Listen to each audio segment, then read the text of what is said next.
They say perfection is flawless. In the Water Kingdom, everything was perfect. The currents were calculated, the temperature was constant, and emotions were just ripples that vanished in seconds. I was Prince Nova, the wave breaker, destined to lead. But I felt frozen. While my people danced in sync, I dreamt of chaos. I dreamt of warmth. I didn't know that my dream would turn into a nightmare that I would learn to love. It started as a vibration. The water around me boiled for a split second. No one else felt it, but I did. It was a scream. Not a scream of sound, but of energy.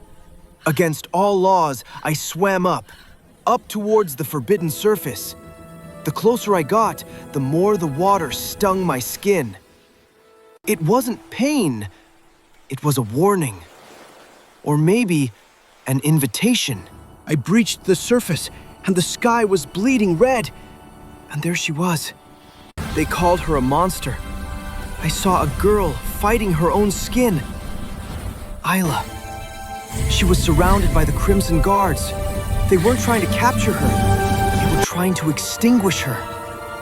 She unleashed a wave of fire, not to hurt them, but to push them away. She was crying lava. Every tear burned a hole in the ground.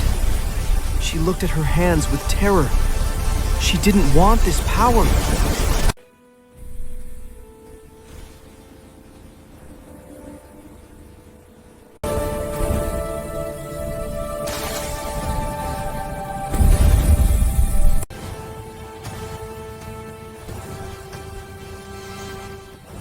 A spear flew towards her. I didn't think. My body moved on its own. I summoned a wall of ice, something I didn't even know I could do. The spear shattered. Silence fell.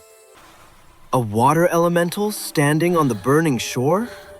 It was unheard of. Look up there, Eyla. I looked at It's her beautiful. and shouted, "Run!" Run! We ran.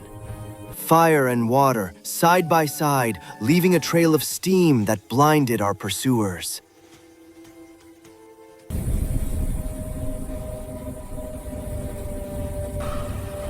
We hid in a cave filled with crystals.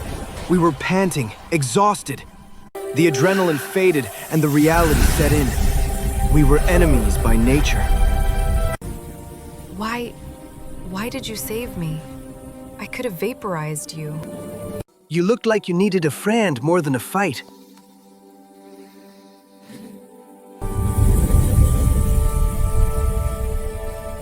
She reached out to thank me. I reached out to comfort her. But we stopped, inches apart. The air between our hands hissed and turned to steam. We realized then we could never hold hands. We could never hug. We were poison to each other. They kicked me out. I have nowhere to go. Neither do I. Not anymore. Then we remembered our past. When her teacher expelled her for a mistake. You will pay for this insolence! And when my mother refused to hug me because she was sick. The world called us wrong. They said we were a mistake. But as we sat there, watching the sun rise over a broken world, I realized something. Perfection is boring. Chaos is beautiful. Everyone called her a monster, but in that moment, I knew she was my destiny.